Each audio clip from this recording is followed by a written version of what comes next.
Bueno,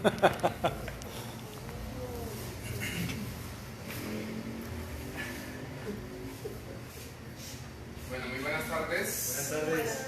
¿Cómo están? Bien, muy bien. Bueno, me alegra mucho. Un saludo especial a cada uno de los que vinieron. Gracias por asistir. Y también hay personas en las redes sociales. Entonces, un saludo también para ellos, a los que nos estén viendo. No sabemos exactamente de dónde, pero bueno, ahí nos podrán dejar un saludito y ya miraremos. Les queremos pedir también el favor de, si de pronto los celulares están en sonido, entonces que le bajemos o los pongamos en vibrador. Y bueno, poco a poco iremos avanzando sobre esta conferencia llamada Los años no conocidos de Jesús. La verdad es muy complicado poder en una sola conferencia explicar la vida de Jesús en esta etapa aproximada de los 13 a los 30 años. Todos sabemos de historias hasta aproximadamente los 12 años. Entonces la pregunta para todos sería si ustedes han escuchado algo o si alguna vez se hicieron la pregunta de qué sucedió en este tiempo. Si se llegaron a hacer esa pregunta, ¿qué pasó en esa época? ¿Por qué no supimos nada? ¿Dónde están los relatos? ¿Será que no hay ningún escrito? ¿Será que se perdieron? Bueno, en fin, todas las incógnitas referentes a este tema.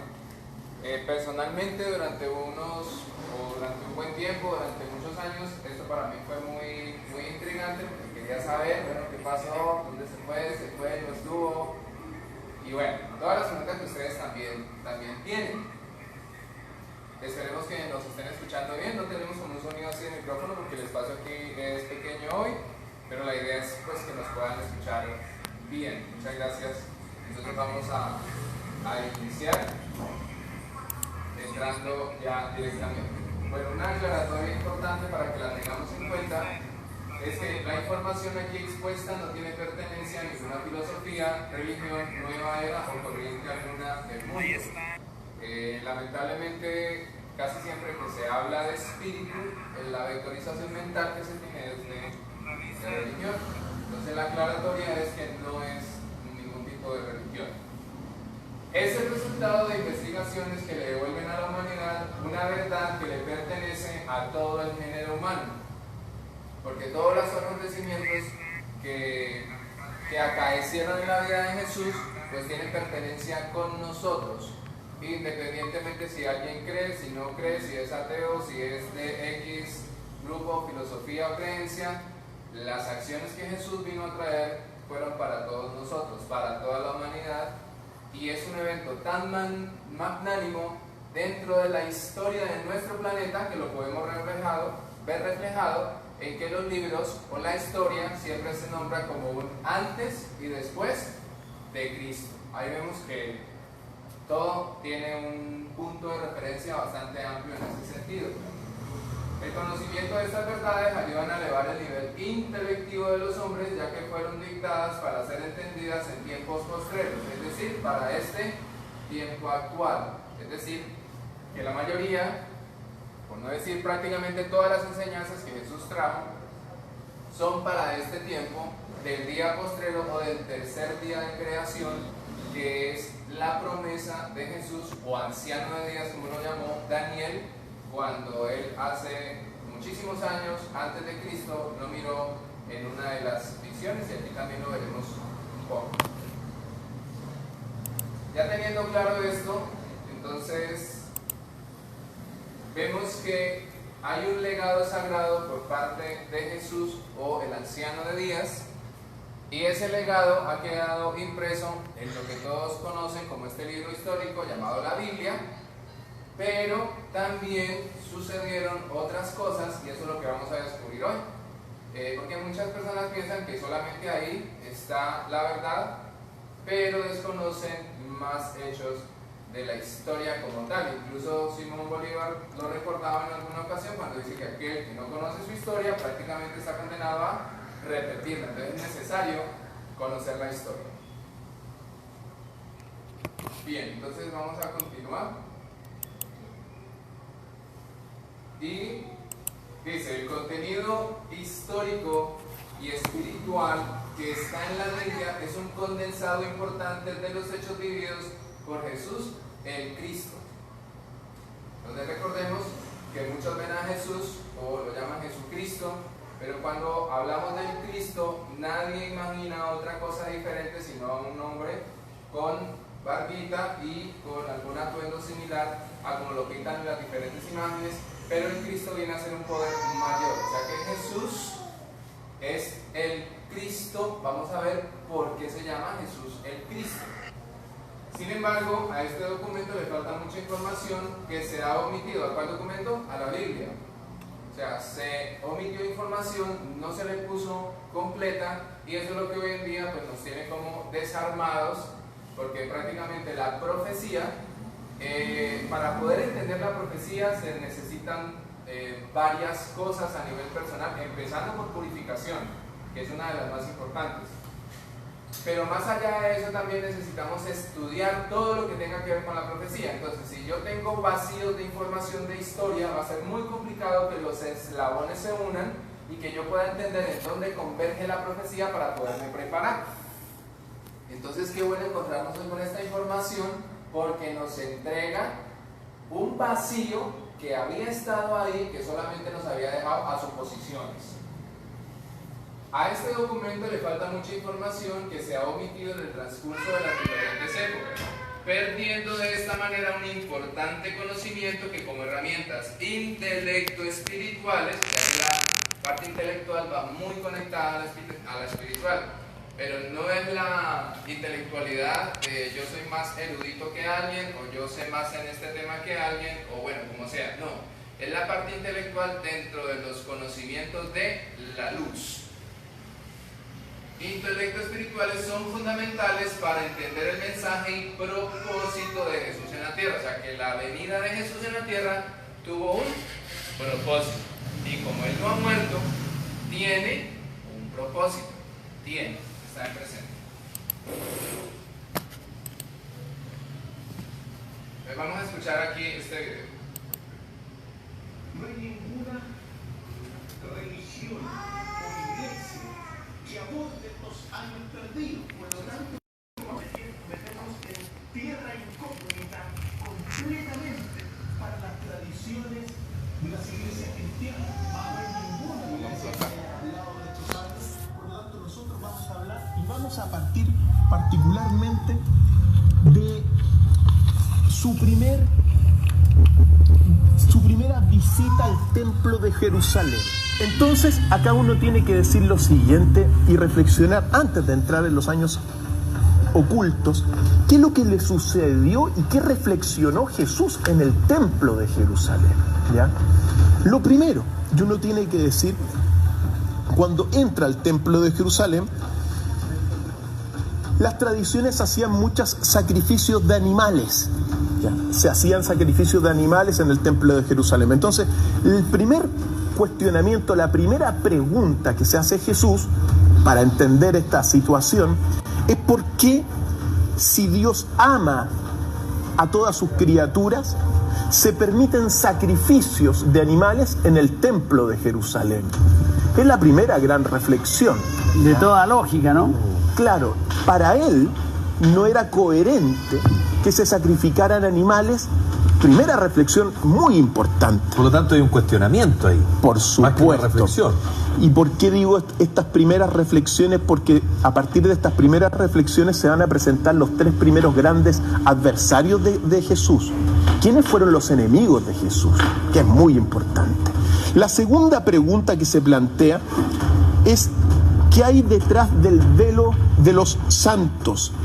Del santo de los santos, es decir, en el templo de Jerusalén, en el altar principal, hay un gran velo, una cortina, en palabras bastante sencillas, y la tradición dice, bueno, que detrás está Dios, ¿ya?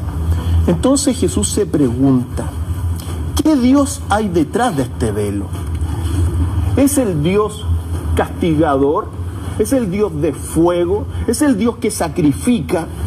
Es el Dios que mandó a matar a muchísimas personas durante el Antiguo Testamento. ¿Es el Dios castigador? ¿O es el Dios en que Él va a creer y en que Él va a comenzar a postular que es un Dios de amor? Misericordioso. Por supuesto, ¿ya? Eso es inmensamente relevante en esta primera reflexión, porque estamos hablando que tiene 12 años Jesús. En la tercera cuestionamiento... O sea, convengamos que es una reflexión madura para un niño de 12 años. Por supuesto que sí. Estamos hablando de un Cristo, estamos hablando de un gran profeta, de un gran filósofo, de una luz que ilumina al mundo en sus 4 direcciones, Jesús. Y por cierto, según las tradiciones, que se habla de un hombre perfecto, es decir, junto con Adán, dentro de la Biblia, al menos el hombre perfecto también es Jesús, espiritual, mental y físicamente perfecto. Ya lo vamos a ir conociendo algunos detalles fantásticos de Jesús.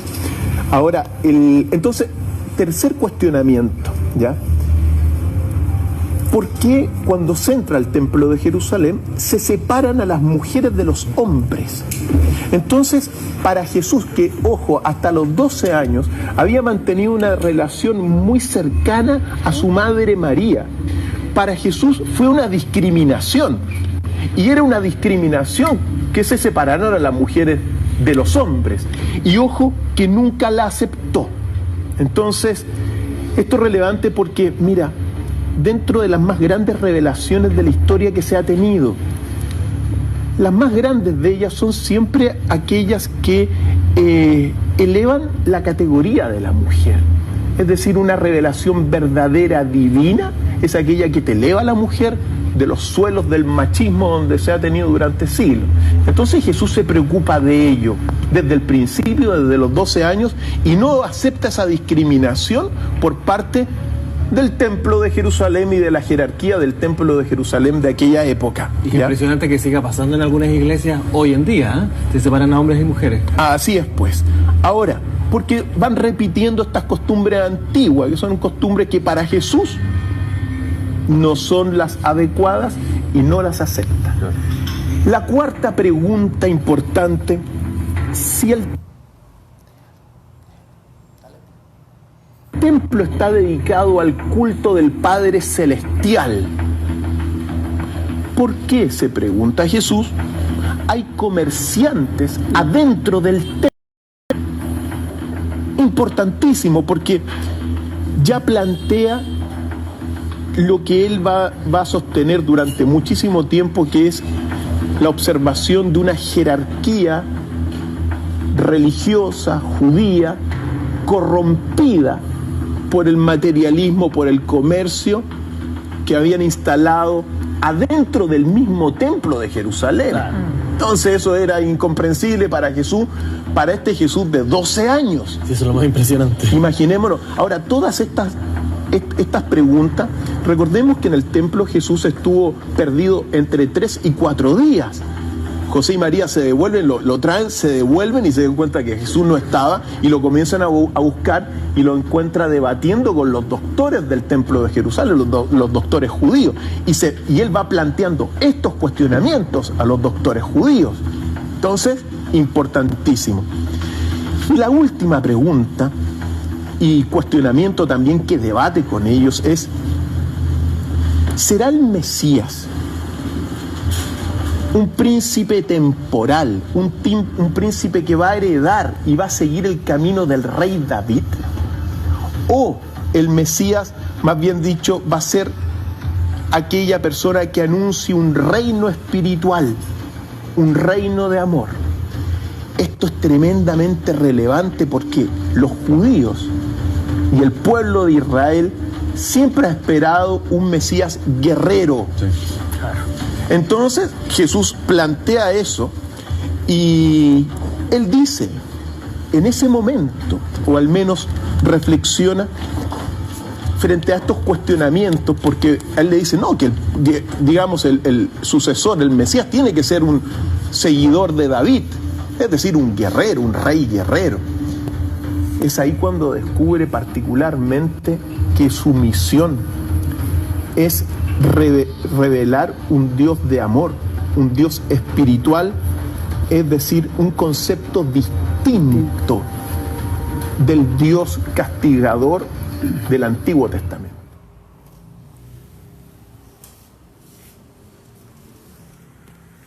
Bueno, entonces, ¿qué mirábamos ahí? Que Jesús desde muy niño empieza a cuestionar ¿por qué hay sacrificios? Si el Dios que está en este templo es mi Dios, ¿por qué hay unos sacrificios de animales, de sangre, de bueyes, de palomas? Y empieza él a ver que no hay una lógica.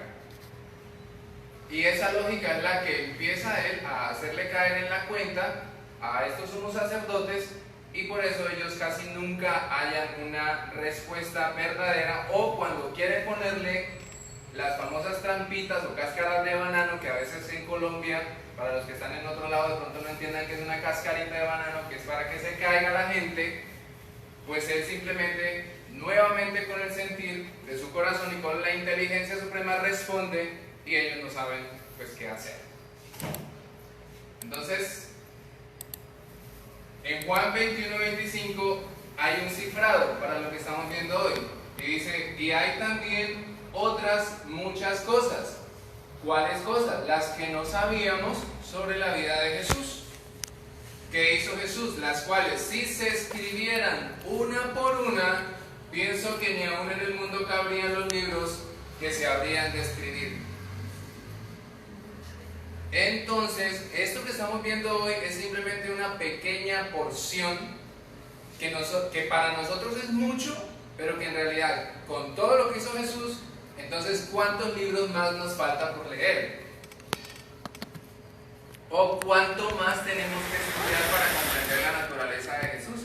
Que es el Hijo del Dios Supremo, el Innominado, que vino y se hizo carne entre nosotros con una función, con un propósito.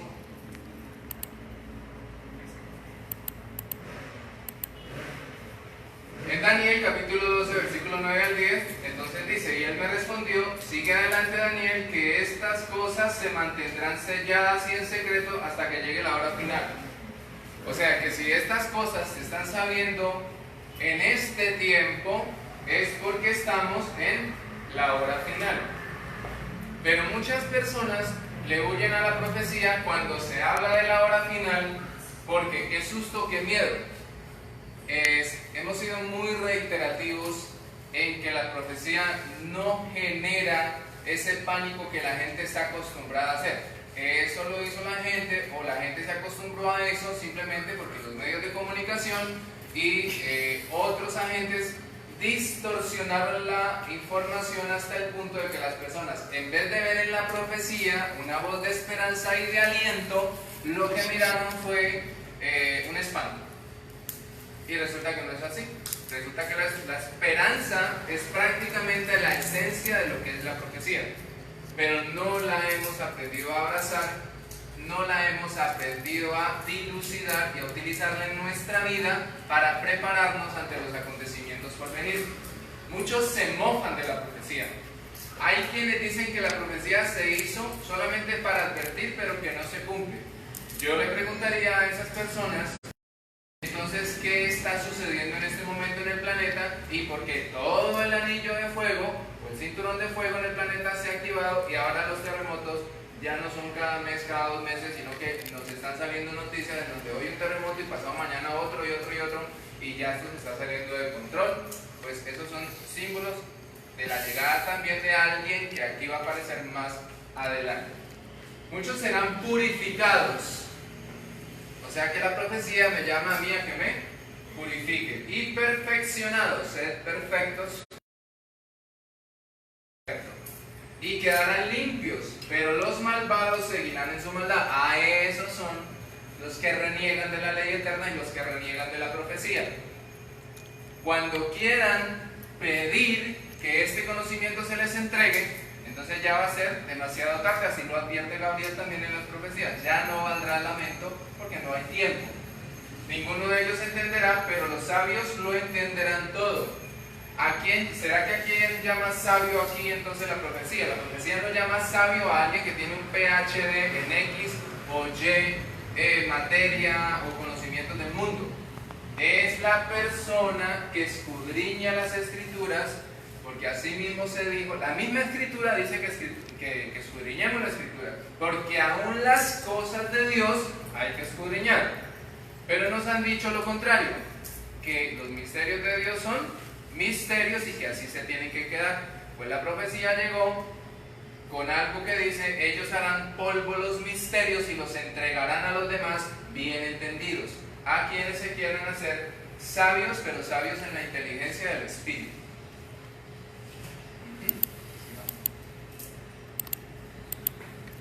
El decapitar de símbolos y cifrados. Entonces aquí tenemos que leer un poco para entender qué fue lo que pasó. Los primeros cortes de estos documentos sucedieron durante el reinado de Ptolomeo Filadelfo II. Voy a hacerme más cerca acá.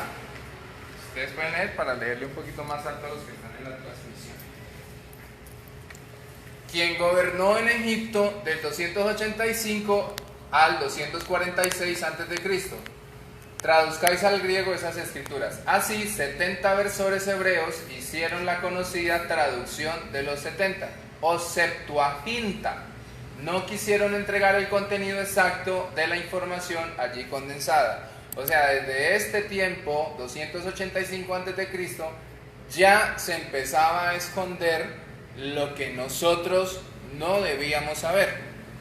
Eso se hizo en la Septuaginta, o los 70, así se llama esa primera versión de las Escrituras. Ya en el siglo VI de nuestra era, San Jerónimo Papa, aduciendo que la palabra de Dios, entre comillas, estaba incompleta, revisó esta traducción griega llevándola al latín, introduciendo nuevos cambios conceptuales, y sostuvo que esa sería la traducción aceptada por la Iglesia. O sea, ahora otra persona metía la mano para decir que ahora quedaba así las traducciones de las Escrituras. Luego, en el siglo XIII, el rey católico Alfonso el Sabio decretó nuevamente la siguiente traducción, o sea, otro cambio, con modificaciones profundas y sometidas a los criterios de la creencia que reformaron los ya deformados conceptos hebreos. O sea, ya estaban deformados los conceptos y ahora los deformaban aún más. A partir de este momento, esos recortes se hacen de acuerdo con la necesidad de los gobernantes religiosos.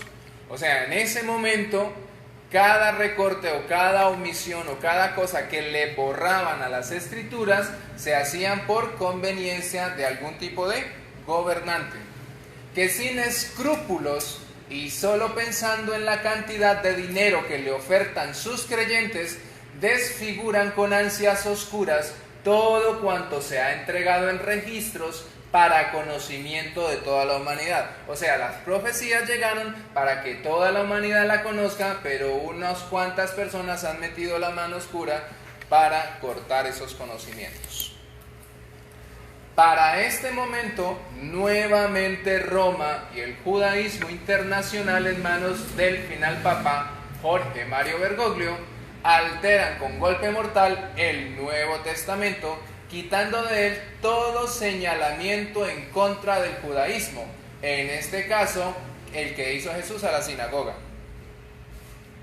Entonces, si nos acordamos, hace unos años también se quitó, por orden del anterior papa, el símbolo de lo que era el buey y la mula. ¿Sí lo recuerdan? No sé si ustedes recuerdan esa noticia. ¿Y qué significa eso? Que al habernos quitado el buey y la mula, nos quitaron dos símbolos que son muy importantes en el nacimiento de Jesús. Símbolos que no son importantes para Jesús en ese momento, son importantes para nosotros, para poder comprender el propósito que Él traía para nosotros. Por eso se quita de ahí. Entonces, pero ¿cuál es el gran problema que tiene la sociedad o nosotros como humanidad? Simplemente no investigamos y creemos. Por ejemplo, si ustedes terminando la conferencia se van con el cuento de que es chévere la información, nuevamente estaremos cayendo como en esa red en donde creemos lo que el otro dice. Tenemos que investigar para que nuestro pensamiento salte a un impulso mayor y entonces así podamos avanzar en nuestro intelecto espiritual. Los libros apócrifos. Aquí entonces se viene ya a poner como bueno el tema de lo que estamos tratando hoy, y es la vida no conocida de Jesús. Recuerden que no nos hemos ido de ahí, ¿no? Pero hay que ver un antecedente para poder comprender qué fue lo que pasó. A finales de 1946, o sea, esto es muy reciente, 3 pastores beduinos llamados Khalil Musa, Jumad Muhammad y Ed Dib descubrieron por casualidad, voy a volverme a hacer acá para leerle a las personas que están lejos, descubrieron por casualidad los manuscritos de Qumran, que luego fueron comprados por el archimandrita del convento de San Marcos en Jerusalén y la Universidad Hebrea de Jerusalén, que determinan en ese lugar la existencia de un asentamiento llamado Comunidad de Qumran, instalada allí durante varios siglos antes. Documentos todos hoy adulterados y ocultados como una conspiración de silencio prevista por el Vaticano y el rabinato para no herir confesiones religiosas. Entonces vamos a ver el video. El santuario del libro del Museo de Israel alberga uno de los tesoros más valiosos del pueblo judío, los rollos del Mar Muerto. Estos textos, las escrituras en hebreo más antiguas jamás halladas, incluyen libros de la Biblia y escritos que echan luz sobre la vida judía en los tiempos de la destrucción del Segundo Templo y la gran revuelta judía en contra de los romanos. 2000 años después de que fueron escritos por los miembros de la secta de los esenios, los rollos del Mar Muerto fueron encontrados aquí, en Qumran, ubicado en el desierto de Judea al norte del Mar Muerto. En 1947, pastores beduinos encontraron 7 rollos escondidos en cuevas en Qumran y las vendieron a un agente de antigüedades en Belén. Entre los años 1951 y 56, arqueólogos franceses llegaron a Qumran, excavaron el área, encontraron rollos adicionales y también las estructuras de la antigua fortaleza.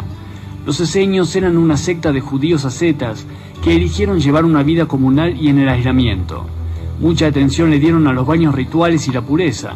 El asentamiento fue construido para la autosubsistencia. Tenían salas de reunión, una habitación para las comidas rituales, un establo, un taller de orfebrería y, lo más importante, la sala de escritura, en donde los escribas esenios probablemente redactaron la mayoría de los rollos encontrados en las cavernas.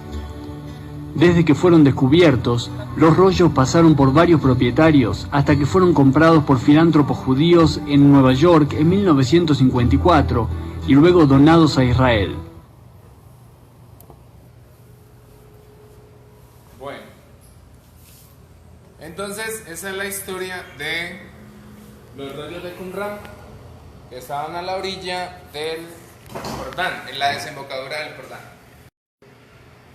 Entonces, estos rollos, junto a otros de Nag Hammadi, que queda a 100 kilómetros de una población llamada Luxor en Egipto, se encontraron con diferencias de 2 años. Los de Qumran en 1947 y los de Nag Hammadi en 1945. ¿Qué libros se encontraron? Entonces, está el libro secreto de Juan, Evangelio de la Verdad de Nicodemo, de Acuario, de María Magdalena, Apocalipsis de Elías, Apocalipsis de Pablo, libro de Enoc, Evangelio de Santiago, según Tomás, de Valentino, de Tasiano, de Bernabé, de la Natividad de María, árabe de la infancia, historia árabe de José el Carpintero, Evangelio de Felipe, Evangelio de Pseudo Mateo, Evangelio de la Paz, Evangelio de la Curación Esenia, Apócrifo Hecho de Pedro y los 12 Apóstoles, Diálogos de Jesús y de Juan el Bautista.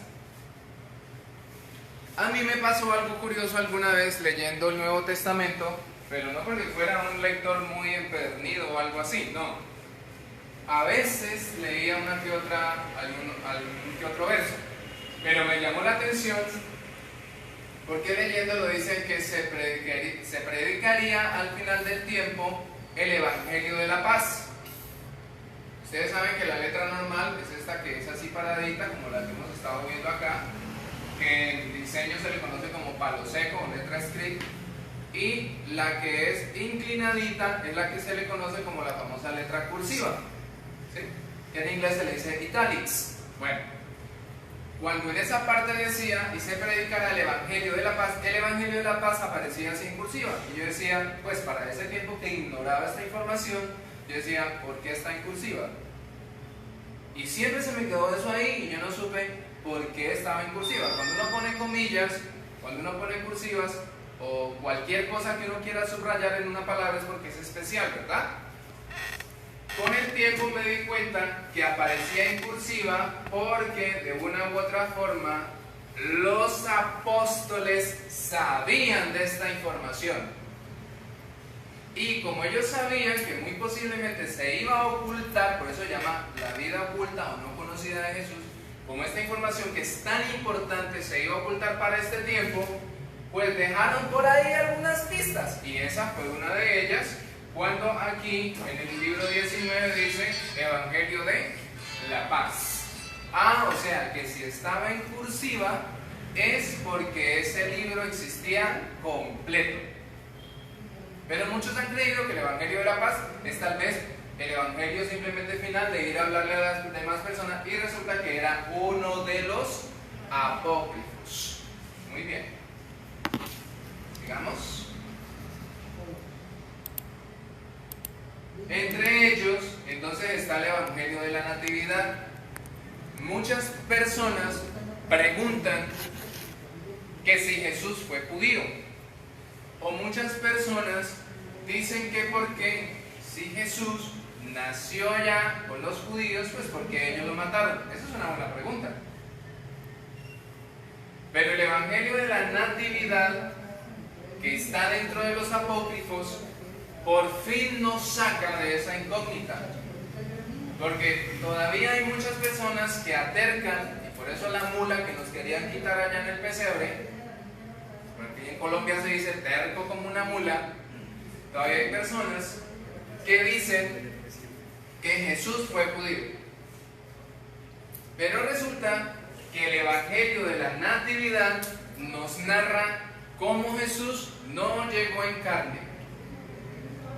O sea que si no llegó en carne, no tenía procedencia o descendencia judía. Él llegó como pura luz.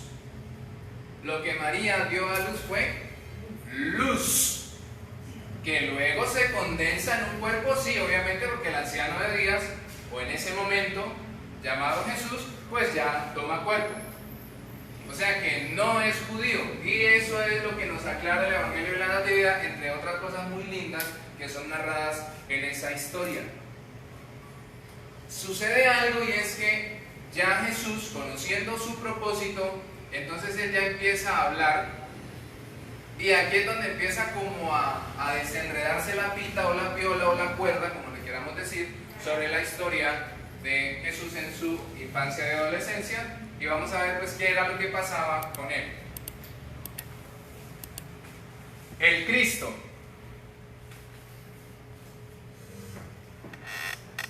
Dale atrás, para ver si de pronto hay un video. Más suave. Ahí, dale ahí, espera. Si no sale, entonces sí, déjalo. Bien. El Cristo.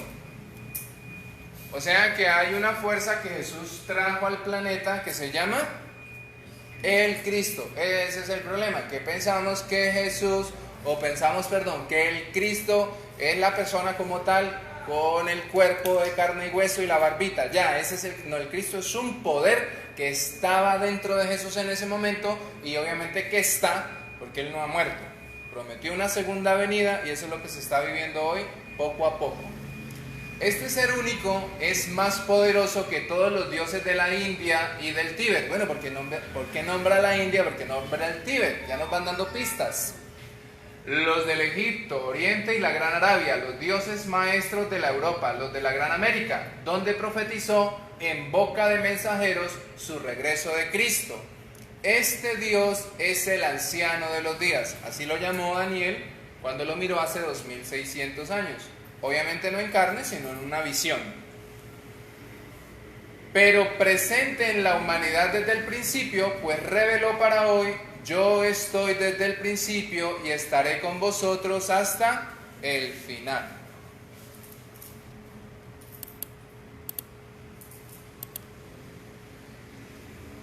Jesús Cristo mostró su influencia sobre los dioses de la India en aquellos libros sagrados del Vedanta, cuando al unísono los mejores gurúes predicaron que todo es conciencia, tú eres el creador de todo lo que existe, y enseñaron a percibir al universo como la búsqueda del creador, donde el yo ser se encuentra ante sí mismo y es el mismo el cual percibe el poder de ser autor. O sea, aquí lo que nos quiere decir es que ese Dios que tanto hemos estado buscando por fuera está por dentro. Un Dios interno y no externo, que se enfrasca en razonamientos y ciega los ojos que ven y los oídos que oyen, que obstruye la búsqueda. Entonces, por eso Jesús decía allá en el templo, cuando le da la vista al ciego: he venido a dar la vista a los que no ven y a quitarla a los que ven. ¿Quiénes son esos que ven?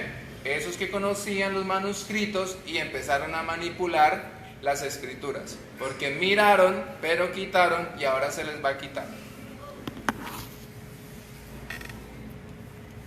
Es una conciencia creadora dentro del todo, que está en todas partes, dentro y fuera del tiempo y del espacio. Conciencia que es Dios en el hombre mismo, quien es a su vez creador dentro del universo. Aquí nos están diciendo que nosotros como hombres también somos creadores. Una conciencia que conoció también allí en Asia el príncipe Siddhartha. ¿Saben quién es Siddhartha? Siddhartha Gautama, el Buda. No es que él haya conocido a Jesús. O sea, lo que dice es una conciencia que conoció también allí en Asia el príncipe Siddhartha, quien vivió en el 623 a.C. y luego se convirtió en Buda el Iluminado, y que dijo en una de sus 8 grandes profecías, una dedicada a Jesús. O sea que Buda profetizó algo de Jesús en una de sus profecías: que este gran hombre de la paz sería asesinado en la tierra del rey David y un hombre de hierro es nombrado en su lugar. Este gran hombre de la paz sería asesinado en la tierra del rey David. O sea, ahí están hablando de Jesús. Y un hombre de hierro es nombrado en su lugar. Un hombre de hierro se refiere a la guerra, un hombre que trae la guerra, trae la destrucción.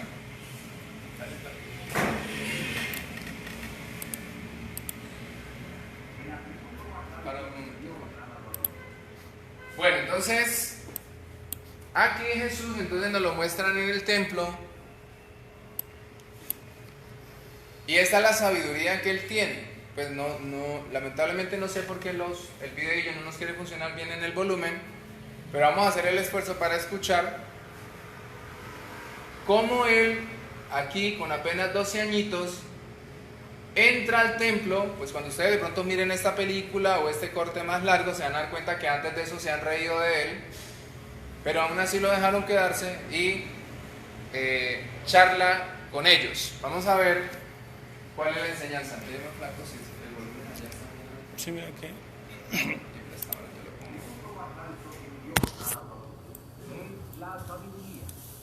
Y el hombre sabio es el prudente.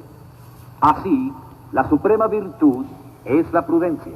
La suprema virtud es el valor.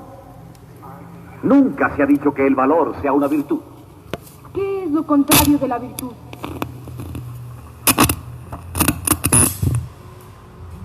¿Y lo contrario del valor? La cobardía, el miedo.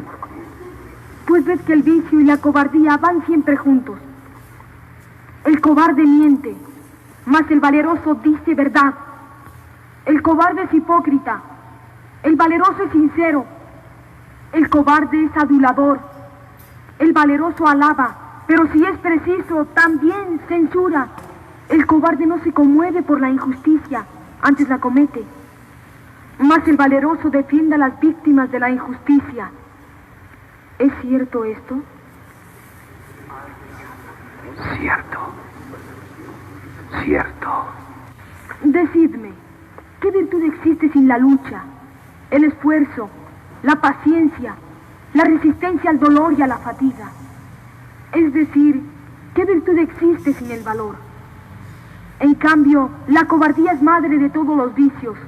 El miedo al trabajo engendra la ociosidad y la pereza, y el miedo a la temperancia empuja al hombre a la ebriedad y a la gula.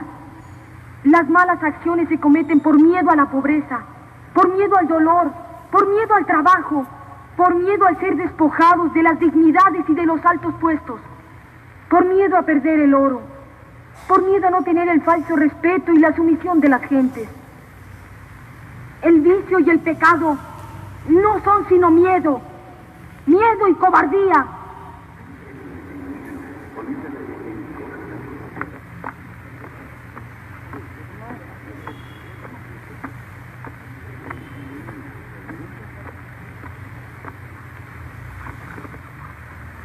Dinos, niño, ¿tú opinas que el valor es la virtud suprema? Así es, ¿Y el miedo engendra todos los vicios? así es. Entonces el temor de Dios, por el hecho de ser temor, debe engendrar vicios. ¿Cómo explicas tú eso? Los mandamientos de Dios ordenan hacer el bien o el mal. El bien, naturalmente. El que hace el bien obedece a Dios, Sí, y el que hace el mal desobedece a Dios. cierto. ¿Y quién debe temer? ¿El que obedece o el que desobedece? El que desobedece, claro. Entonces, el temor a Dios es el temor de desobedecer a Dios, es decir, de hacer el mal.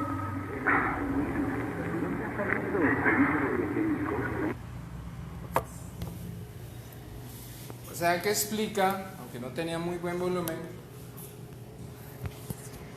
lo querían hacer caer diciendo, entonces si el miedo genera vicios, entonces el temor a Dios genera vicios. Él dice, no, ¿quién teme? ¿El que obedece la ley de Dios, del Padre, la ley eterna, o el que la obedece? No, el que la desobedece es el que debe temer. Ah, bueno, o sea que el temor de Dios es el que, obedeciendo la ley, teme desobedecerla, porque siempre quiere hacer las cosas bien. Y por eso ellos quedan ahí como... porque prácticamente se cruzan los cables, porque no hay una lógica para poderlo refutar. Entonces, ¿qué pasó ahí? Ahí pasó algo muy bonito, que lo narra el Evangelio de Acuario, y es esto que vamos a ver a continuación. El Evangelio de Acuario, uno de los evangelios encontrados en estas excavaciones que nombrábamos hace un rato. Cuando Jesús leía y hablaba entre los sacerdotes judíos, Rabana es un nombre, escuchaba y se quedaba asombrado. Y cuando preguntó quién era Jesús, de dónde venía y qué era, y él le dijo, a este niño le llamaron la estrella de la mañana, que está en las alturas, pues ha venido a traer una luz a los hombres, la luz de la vida, para iluminarles el camino. Rabana era un hombre rico y justo, que buscaba la sabiduría en Occidente con un grupo de sacerdotes brahmánicos. O sea, que ¿dónde venía? O sea, que Rabana venía de la India.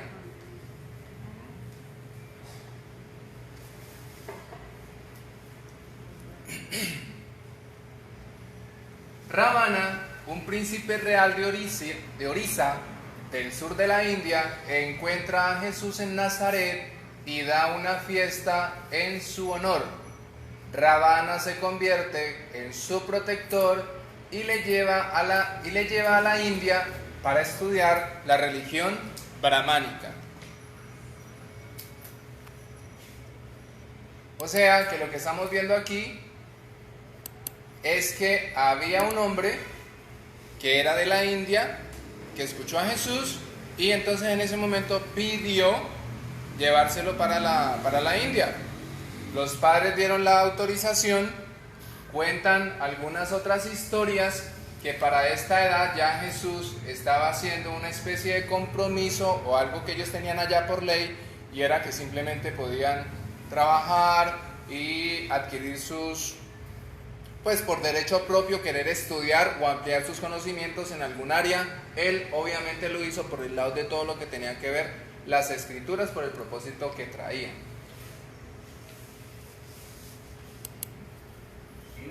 Dale.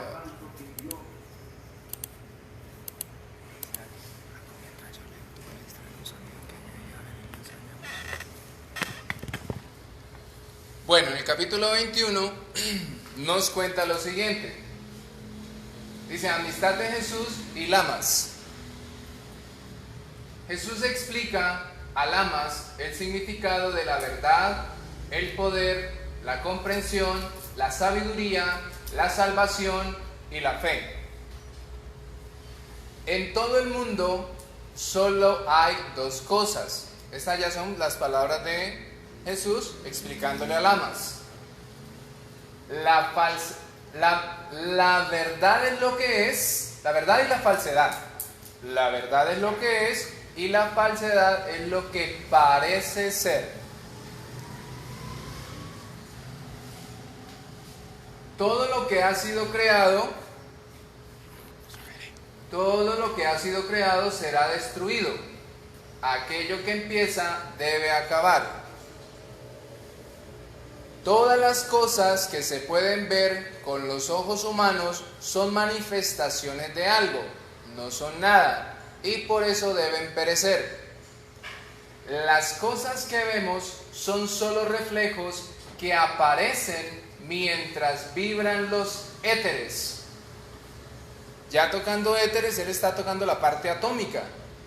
O sea, si este cuerpo que nosotros vemos existe, es porque vibran los átomos y nosotros lo percibimos como una materia, pero en realidad todo viene a ser energía. ¿Sí? ¿Sí entendemos eso?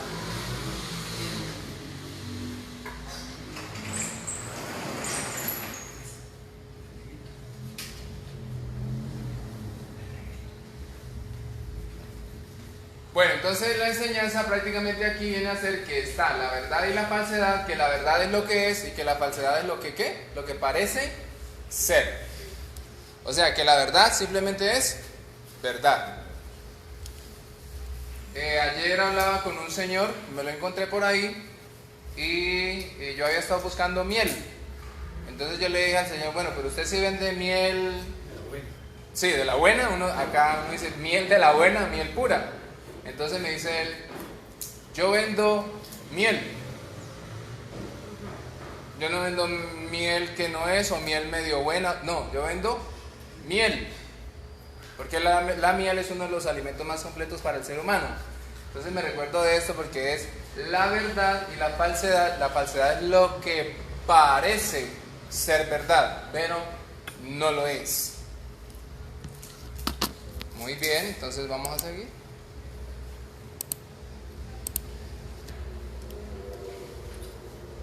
La verdad es el santo aliento. O sea que la verdad solamente se recibe en el aliento del Dios vivo. Es aquello que era, es y será por siempre. No puede cambiar ni perecer. Lamas dijo, Lamas es el que está con Jesús. Lamas dijo: dices bien. ¿Y qué es el hombre? Hacía buenas preguntas, ¿no? Y Jesús respondió: el hombre es una mezcla extraña de verdad y falsedad.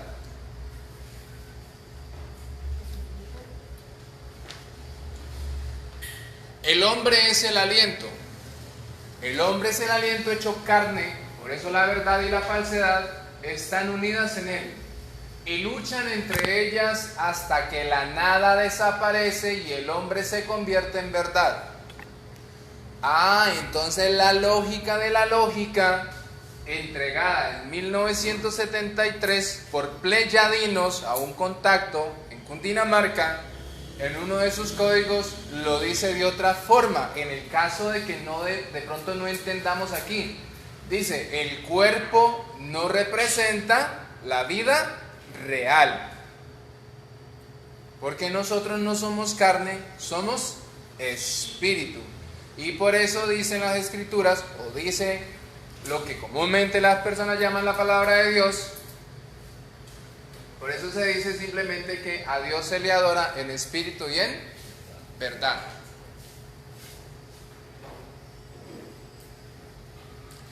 Y Lamas preguntó otra vez, ¿qué puedes decir del poder? El poder es lo que tiene el planeta Sil. ¿Será que sí o no? ¿Ustedes qué dicen? Si ustedes se dan cuenta en la película del Señor de los Anillos, el anillo refleja eso, el poder, y por eso uno de esos personajes, por ese poder, se rebaja a un nivel de prácticamente un animal, siendo que había sido un ser humano común y corriente. Por eso dice, a ver, ¿qué puedes decir del poder? Entonces Jesús le contesta. Jesús contestó, el poder es una manifestación, es el resultado de la fuerza. No es nada, tan solo una ilusión.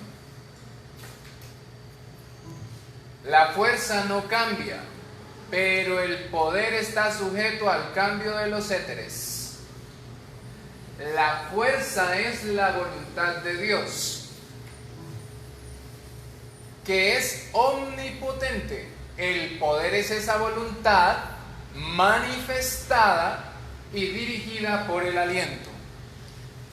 O sea, que si el poder que yo tengo o que yo quiero obtener no es de control de naciones, de personas, debe ser en el aliento del Santo Espíritu. Debe ser un poder, ¿qué? Espiritual. Un poder el cual, si yo estoy creciendo como persona, lo comparto con otros para que también crezcan. ¿Dónde está reseñado esto también en la lógica? Cuando dice, el maestro es el intérprete, este lo comunica y lo difunde. No dice, el maestro es el intérprete, este coge el conocimiento y se lo deja para él mismo. La lógica no dice eso. Y en la medida que el hombre adquiere el conocimiento, se expande a la medida del universo. O sea, que si yo lo comparto con otras personas, ¿será que también me expando o no? Claro que sí. La fuerza de la voluntad de Dios, que es omnipotente, el poder es esa voluntad manifestada y dirigida por el aliento.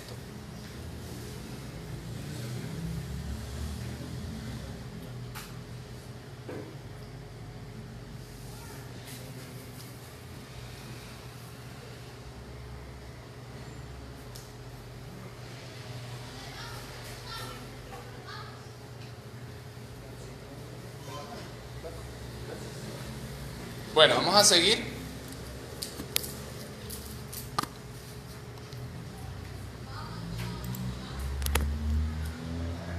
¿Desconectaste el mouse?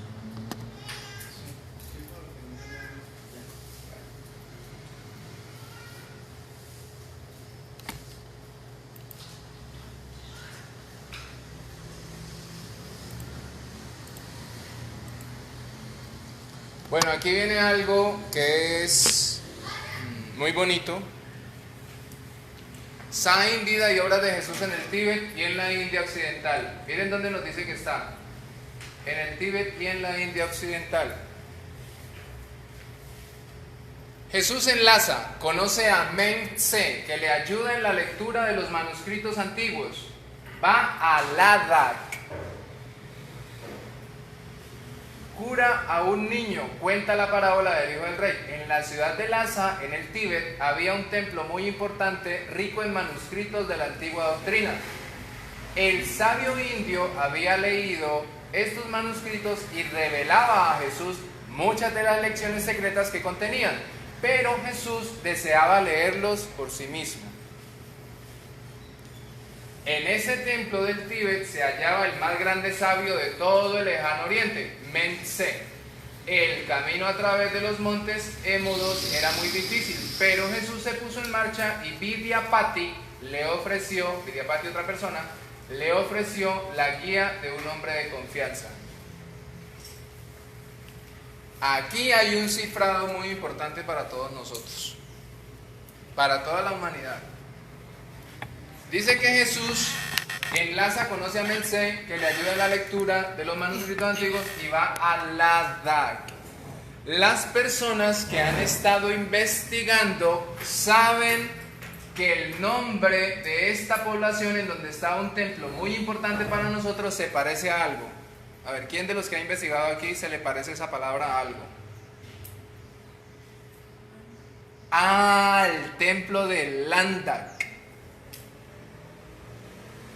O sea que el templo de Landak dimensionalmente estuvo aquí en su momento y Jesús por eso fue hasta allá. ¿Dónde pueden ustedes profundizar sobre el templo de Landak? Entonces, al final, cuando estemos terminando, vamos a dar algunas páginas de referencia para que ustedes ingresen y puedan conocer sobre los días de creación y cómo Landak, el desplazamiento de Landak, se conecta con la historia del hombre. Esto es muy, muy importante para que lo tengamos en cuenta. Muy bien, ahora vamos a ver algo que nos confirma esta información.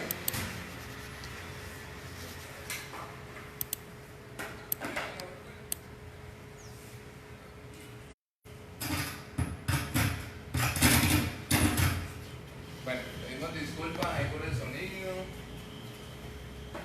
que no nos quiere funcionar hoy.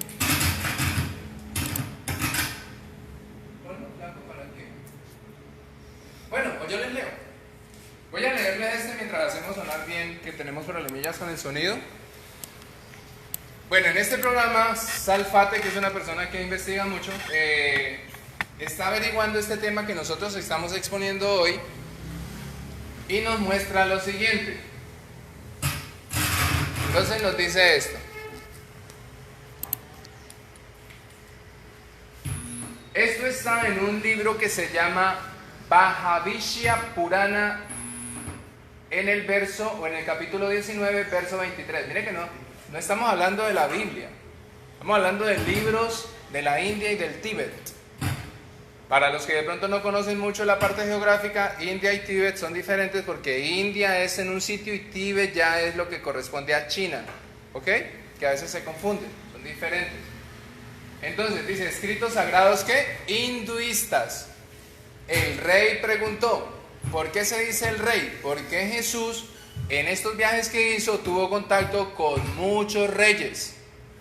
El rey preguntó, ¿quién es usted, Señor? Le dijo a Jesús, deberías saber que soy Isa Putra, el Hijo de Dios. O sea, así le llamaban a Jesús en el Tíbet, Isa. Él contestó contento. ¿Quién contestó contento? Jesús. Y nací de una virgen. Ese era Jesús. Ese era el anciano de días.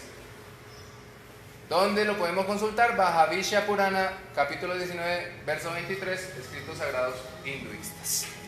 Ahí está la prueba fehaciente de lo que prácticamente estamos hablando. ¿Sí? Ven acá.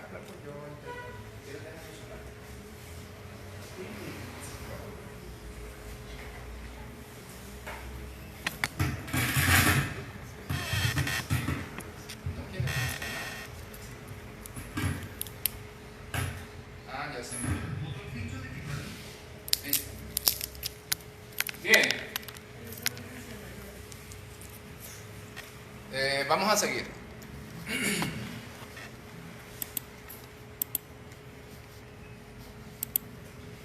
Está interesante, ¿verdad?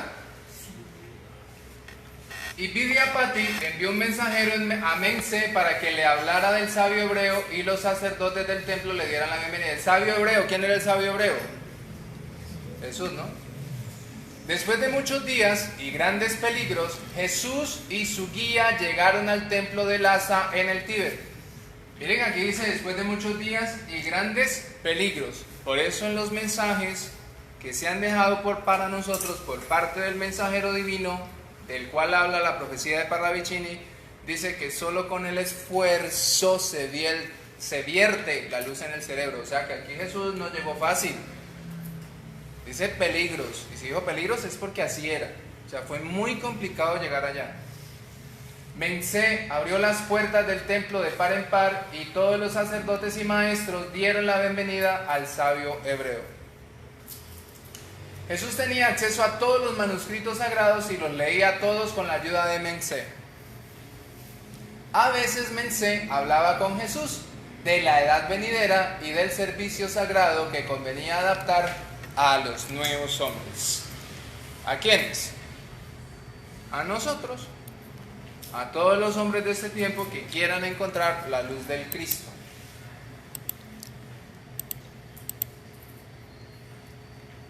Chat, vida y obras de Jesús en Persia, capítulo 38. Aquí ya estamos hablando que Jesús está ¿en dónde? En Persia. O sea que viajó bastante. Pero muchos creímos que de los 13 a los 32, 33, Jesús se quedó tal vez rascándose la barriga en la casa.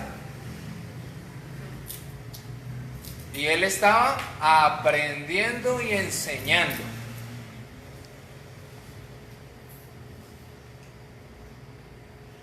Jesús atraviesa Persia, enseña y cura en muchos lugares. 3 magos se encuentran con él cerca de Persépolis. Gaspar y otros sacerdotes persas se reúnen con él en Persépolis. Los 7 maestros se sientan en silencio durante 7 días. 7 días. En silencio. ¿Será que acá nosotros, nuestra sociedad actual nos deja estar en silencio? Cuando el WhatsApp suena a cada rato, cuando el televisor es el protagonista del almuerzo, está uno almorzando y está la bulla del noticiero.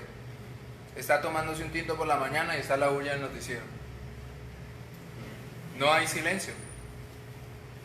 Y el único silencio que podemos encontrar es en la oración con mi propio ser interior, que es el mismo Padre Eterno en mí. Jesús tenía 24 años cuando llegó a Persia camino de su hogar y se detuvo en muchas aldeas, ciudades y pueblos para enseñar y curar. Los sacerdotes y autoridades no le recibían bien porque les censuraba la crueldad con que trataban a la gente de rango inferior.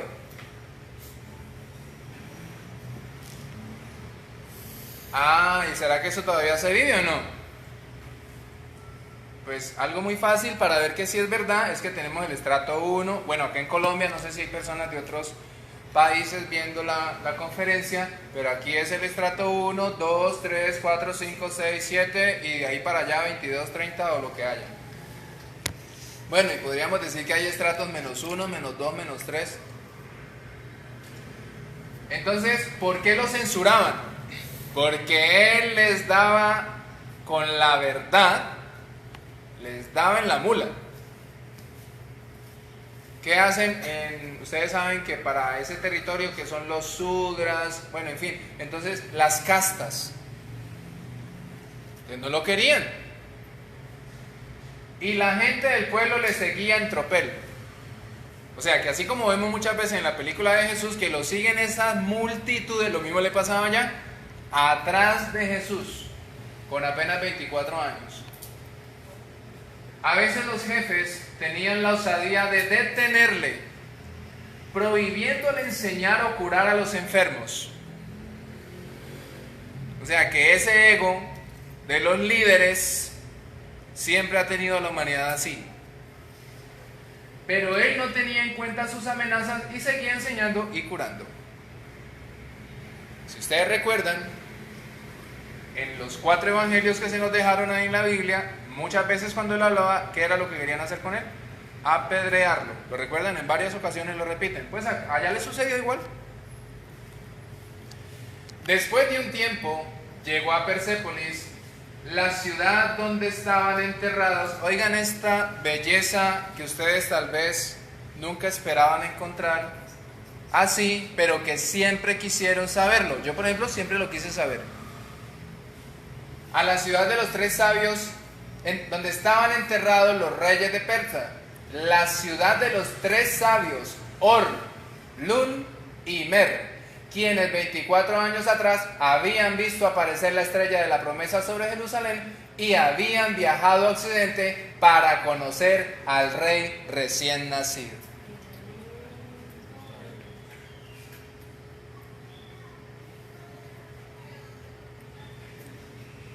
¿Qué se siente en el corazón? Mucha felicidad, mucha alegría, regocijo. Por eso decía en Daniel, estas palabras están selladas hasta los días postreros. Mírenlo, aquí está, Melchor, Gaspar y Baltasar, ¿cierto? Así no los vendieron, ¿se acuerdan? Pues sus nombres eran Or, Lun y Mer. Y él fue hasta allá.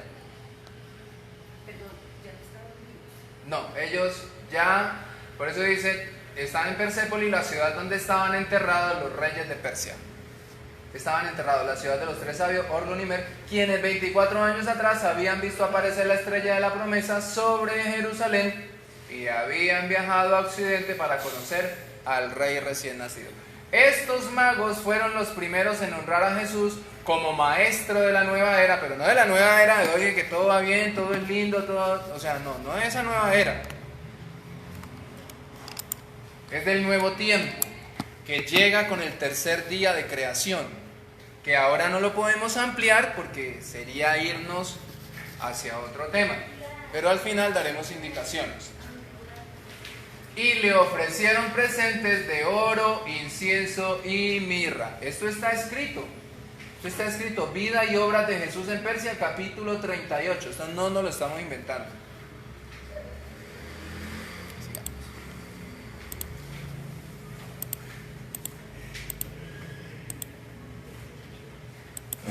Jesús se despide de los magos. Eso está en vida y obras de Jesús en Asiria. Asiria. O sea que ya llegamos a dónde? A Asiria. Ya pasamos de Persia a Asiria. Capítulo 42. Jesús se despide de los magos. Va a Asiria. Enseña a la gente de Ur de Caldea. Conoce a Ashbina, con quien visita muchas ciudades y pueblos, enseñando y curando a los enfermos. O sea, siempre a donde él iba, ¿qué hacía? Enseñaba ahí, curaba. Enseñaba ahí, sanaba. Entregaba una voz de aliento para todas las personas. Jesús había finalizado su labor en Persia y ahora reanudaba su viaje hacia su país de origen. El sabio persa le acompañó hasta el Éufrates y allí se despidieron después de prometerse que se encontrarían de nuevo en Egipto. Así Gaspar se dirigió a su casa junto al mar Caspio y Jesús llegó muy pronto a Caldea, cuna de Israel.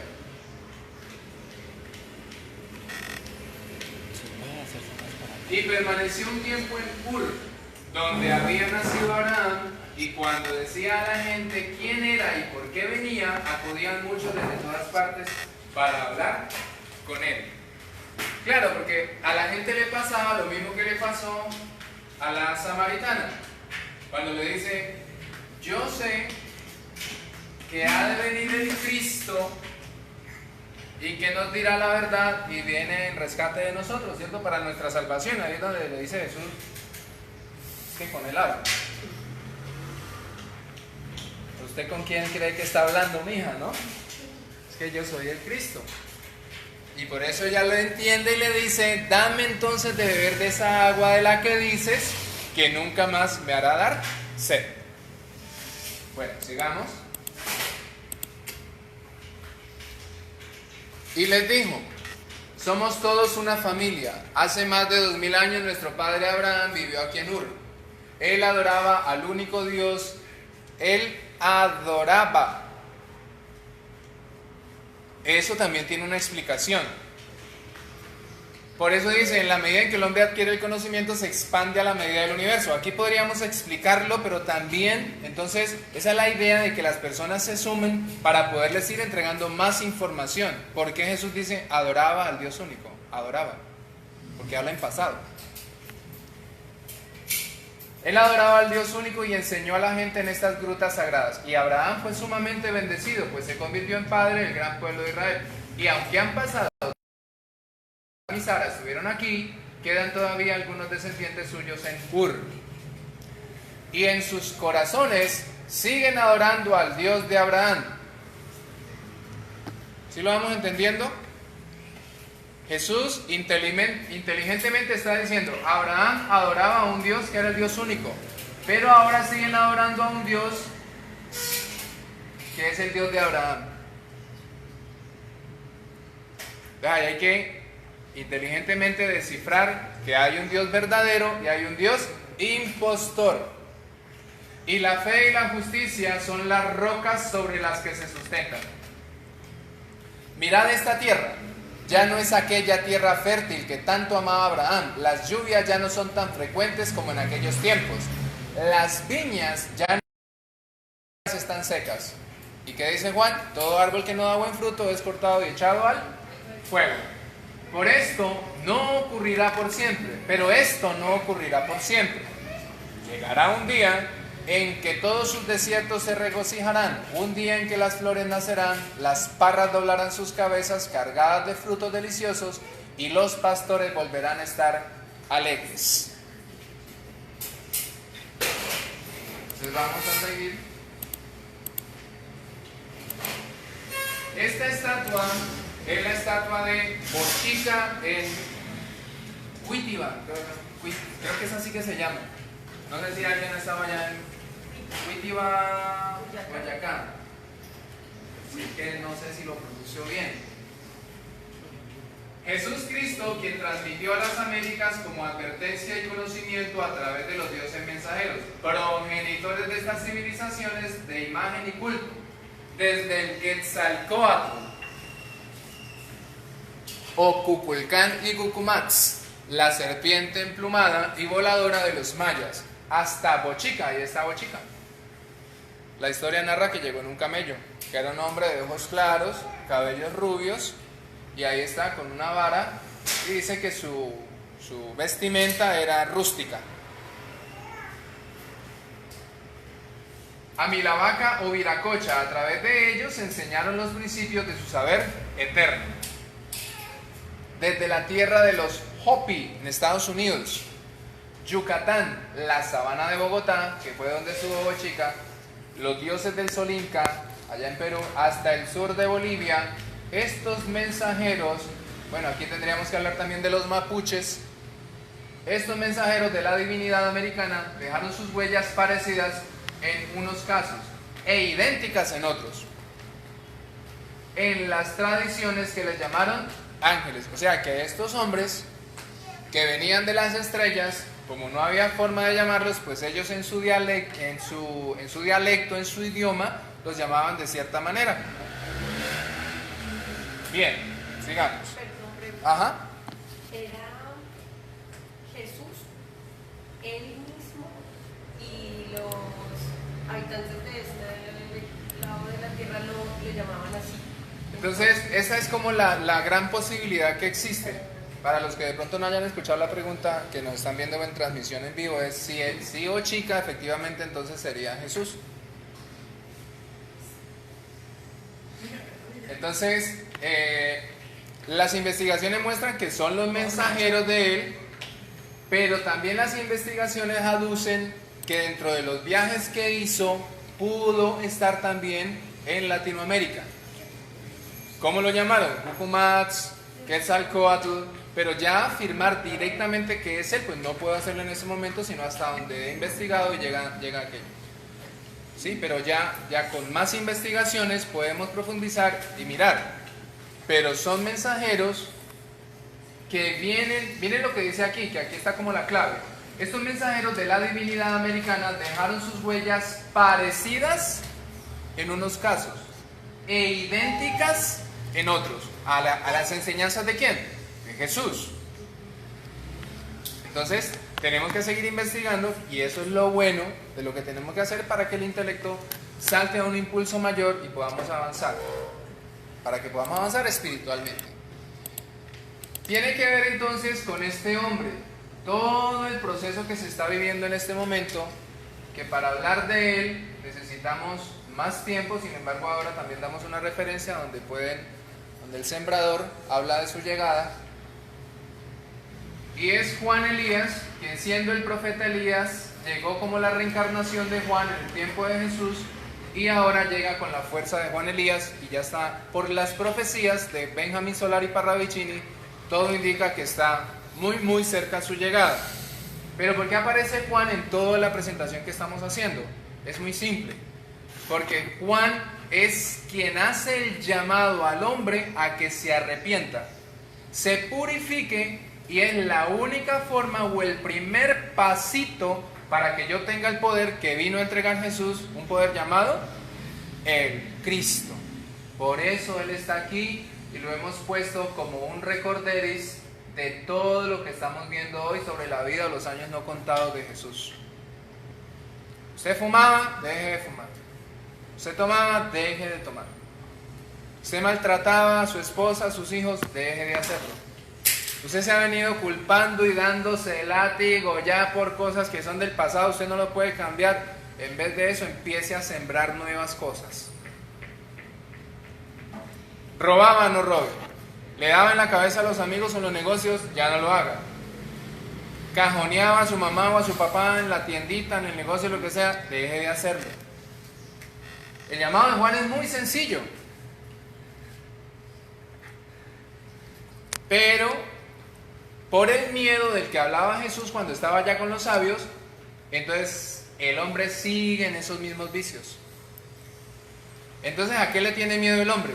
No le tiene miedo a vivir en purificación, le tiene miedo a dejar a ese hombre viejo, le tiene miedo a no poder seguir viendo pornografía, le tiene miedo a qué dirán mis amigos y yo les digo que no, es que yo ya no tomo porque la mujer es la que me dice que me manda. O qué dirán mis amigas si me dicen que me haga un tatuaje y yo les digo que no, qué pensarán mis amigas, que soy una pendeja, entonces yo mejor me hago el tatuaje. O sea, hemos perdido nuestra propia identidad. Y por eso se ocultó toda esta información. Es por la identidad que nosotros tenemos dentro de la luz. Bien, ahí está Juan Elías haciéndonos el llamado a cada uno de nosotros para que haga un cambio. ¿A qué viene él? A preparar la segunda venida. Las 4 palabras que pronunció Jesús, ojo que esto también es muy importante: Elí lama sabactani. Entonces, si ustedes recuerdan, Jesús estaba allá en la cruz y pegó un último suspiro, ¿cierto? Dio la última voz de aliento.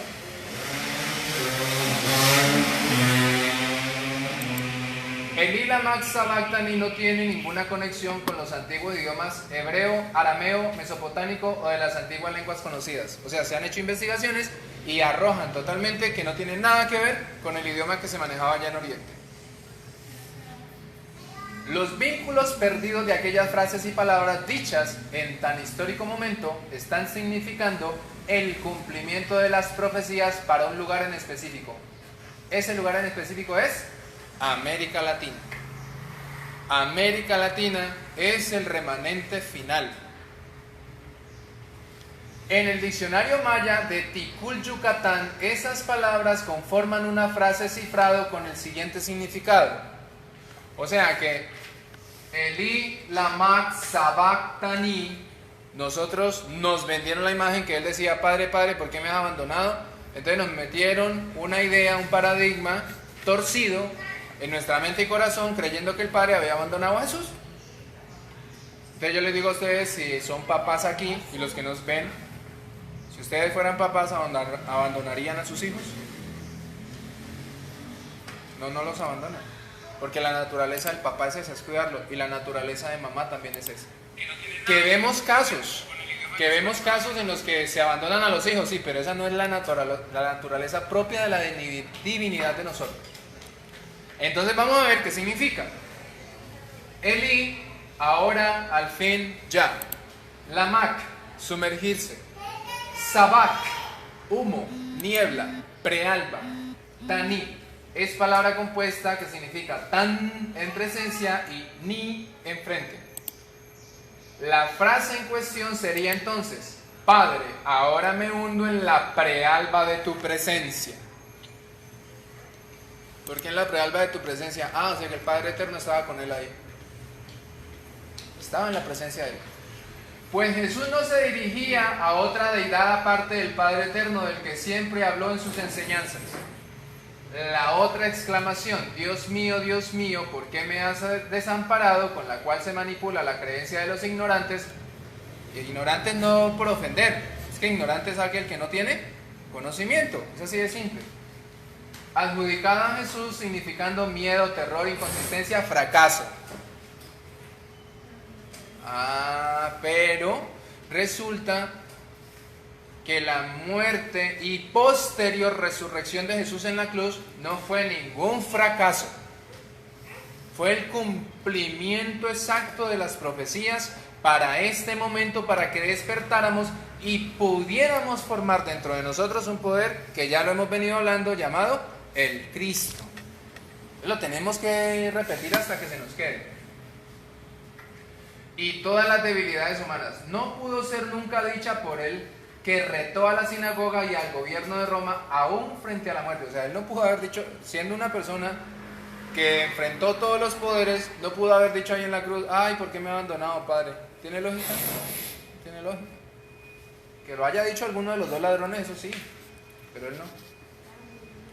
Desde ahora veréis al Hijo del Hombre sentado a la diestra del poder de Dios y viniendo en las nubes. Naves, aquí se refiere a naves, estas no son nubes, son naves extraterrestres.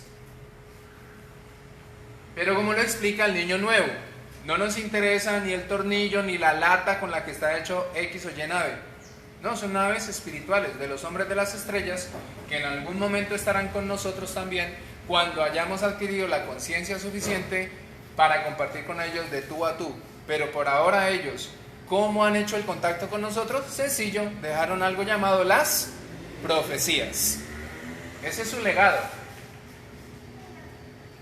Ninguna autoridad tendrías contra mí si no fuese dada desde arriba. Por lo tanto, el que a ti me ha entregado, mayor pecado tiene. Eso fue cuando le dijo a Pilatos. Sigamos. Todos esos caballos que ustedes miran en las imágenes, donde pintan a Jesús, esos caballos blancos son las naves. Y todas las alas que ustedes le miran a los arcángeles no son alitas de pollo, de plumas de pato o de ningún cojín, sino que también son los símbolos de las naves en las que viajan de sistema solar en sistema solar, cuidando la creación del Padre Eterno. Y esta mujer es la mujer de Apocalipsis, que en este momento empieza a dar a luz cuando comienza a descubrir las verdades como las que ustedes hoy están descubriendo aquí. Claro, no les podemos decir acéptelo porque es una verdad, no. El mismo Jesús le decía a sus discípulos: y si queréis recibirlo. ¿Qué quiere decir él?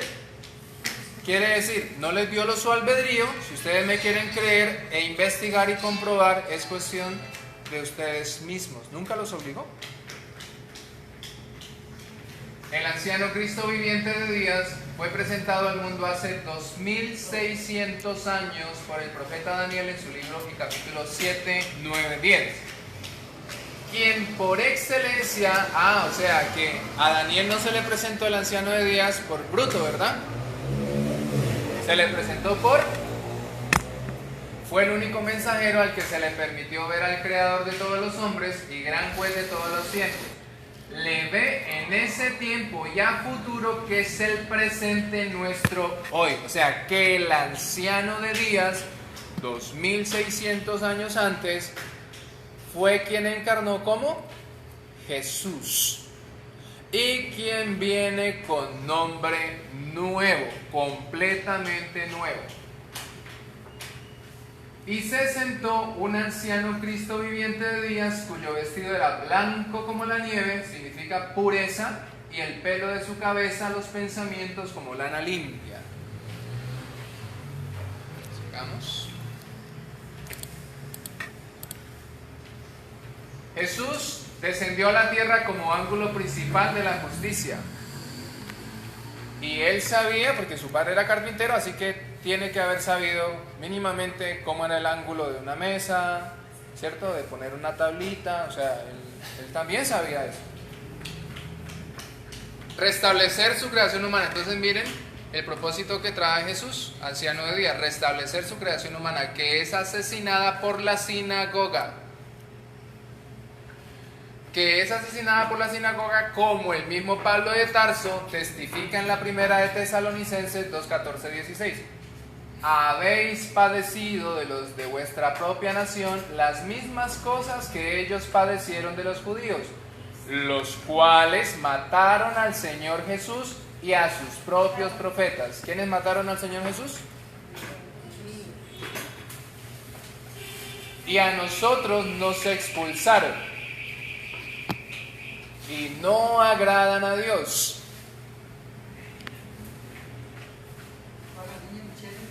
Y no agradan a Dios, y se oponen a todos los hombres, impidiéndonos hablar a los gentiles para que éstos se salven. Así colman ellos siempre la medida de sus pecados, pues vino sobre ellos la ira hasta el extremo. Entonces podríamos hacer una pregunta. Si Jesús trae justicia, en muchos cuadros nos pintan a Jesús con una expresión como de como a veces parece que tuviera sueño incluso. Vamos a ver en realidad si lo que dice aquí se confirma, porque eso, siempre hay que hacer eso, hay que verificar, investigar, concretar, ¿sí? Si Él viene a traer justicia. Vamos a verlo acá. ¿Qué hay?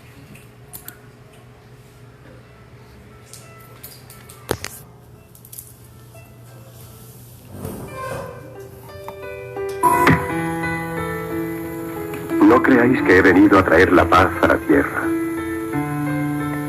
Yo no vengo a traer la paz, sino la espada.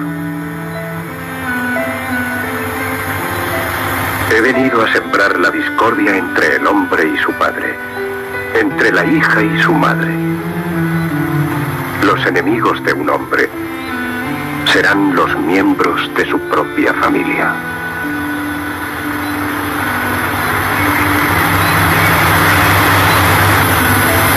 Quizá me digáis, hemos dejado todas nuestras cosas y te hemos seguido.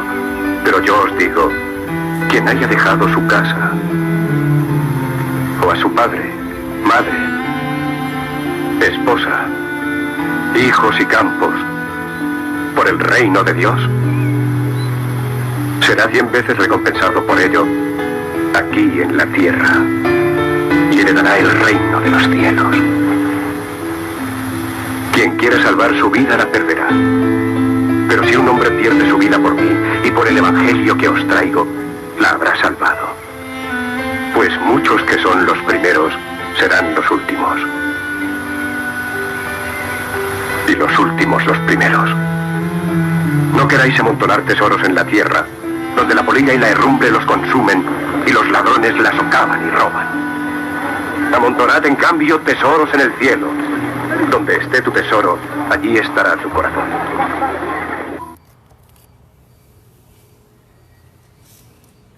Entonces, ¿de qué nos damos cuenta? Vino Jesús a traer espada. Eso es lo que le importa. Una espada. Y a cada uno de los habitantes del planeta Tierra se le está midiendo. Que yo no sepa qué está pasando no significa que no me esté pasando. Eso es como que el daltónico se pase el semáforo y le diga al de tránsito, es que yo me pasé el semáforo porque yo soy daltónico. El de tránsito le diría, ok, yo entiendo eso, pero usted se pasó el semáforo en rojo. O sea, la ley está ahí. ¡Pum! Ahora, ¿es eso una causal para que yo me llene de miedo? No, al contrario. Si aquí nos está diciendo que vino para restablecer su creación humana, quiere decir que nos quiere ver felices. que nos quiere ver llenos de amor, que quiere vernos con ese mandamiento que dejó para todos nosotros: amaos los unos a los otros como yo os he amado. Suena tan pero tan sencillo, pero ¿cuánto nos ha costado? Muchísimo. Porque muchas veces mi orgullo como hombre o mi ego puede más que el querer perdonar. Y una vez me quedé sorprendido cuando busqué la palabra odio en el diccionario. Decía sentimiento negro, pues, producido a voluntad propia por la persona. Producido a voluntad propia. O sea, es la negación de mi propia luz para perdonar a alguien, y en vez de eso se prefiere odiar. O sea, que debe ser más la luz en nosotros que el orgullo, la prepotencia y todos los defectos que la psicología llama defectos, pero que en realidad son demonios. Hijos míos, por quienes de nuevo sufro dolores de parto hasta que Cristo sea formado en vosotros. Esto está en Gálatas 4:19, y esto es lo que él no entendía. Quienes hayan visto la película de Jesús de Nazaret, o quienes hayan leído, así sea poco, en el Nuevo Testamento, saben que este hombre buscó a Jesús, Nicodemo, y le dijo que sí, que él lo reconocía, que él era un maestro enviado por Dios, que creía a las obras, pero que él estaba muy confundido, porque ¿cómo era posible que él, siendo tan viejo, se volviera a meter en el vientre de la mamá para volver a nacer? Y Jesús entonces le explica que no es así, que lo que él tiene que hacer para volver a nacer y para obtener este poder llamado el Cristo, para que se forme, por eso dice Pablo de Tarso, para que se forme, es simplemente que yo empiece a hacer el cambio. Y lo hablábamos hace un rato. ¿Y quién es el que está gritando en el desierto de mi humanidad? Juan. Hombre, cambie. Ya es hora. Y por eso el símbolo del bautismo era eso. Los esenios, que era la comunidad que escribió los apócrifos encontrados, se sumergían 3 veces en el agua, en el día. Y canalizaron incluso un río, pero pues para que el agua lluvia llegara hasta los estanques que ellos tenían y poder hacer ese símbolo de purificación, y 3 veces se hundían en el agüita, en el día. Era como, primera vez que me hundo, pues madre, aquí me tengo que purificar, y si ya le había olvidado, pues métase al mediodía otra vez, agua, me tengo que purificar otra vez. ¿Qué sienten ustedes cuando se bañan? ¿Se siente? ¿Da energía? El agua es vida, el agua nos limpia, nos da vitalidad. Y si estamos sudados y si estamos sucios, ¿qué? Nos deja limpios. Es el símbolo de que debo limpiarme para obtener esta promesa llamada el Cristo, porque es el agua de las encarnaciones en las que Juan me ha venido acompañando a mí y a cada uno de ustedes para que nos preparemos y poder recibir al Cristo. En Juan 10:34 Jesús le respondió: no está escrito en vuestra ley, Dios soy. O sea, que si él dijo, yo dije, dioses sois, por eso lo iban a matar, porque él dijo que era Dios, y yo tengo la oportunidad, se me está dando la oportunidad de que forme dentro de mí algo que se llama el Cristo, un poder llamado el Cristo, que es el Dios producido por mí mismo. Entonces, ¿tengo yo la capacidad de ser como Dios? ¿Sí o no? Claro que sí.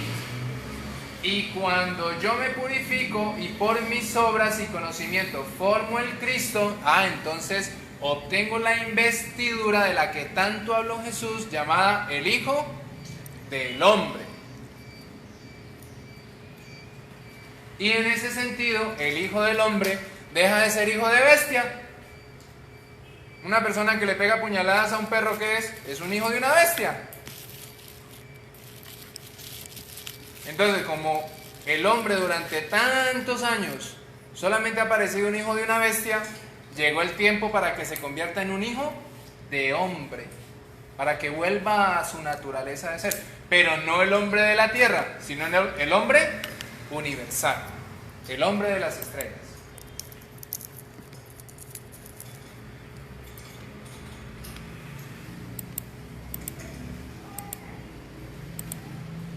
Este es el momento de seguir los pasos de la resurrección que antes la lógica de la lógica nos dio como camino cuando nos habla de la resurrección del conocimiento. Les reafirmo la existencia de la vida después de la muerte. Mucha gente cree que nos morimos, sí, que no, y ya, ahí quedó todo. En la ley, es la ley es volver a encarnar hasta que obtengamos el ser en los días de creación, en los 7 días de creación, y nos hagamos luz con la luz.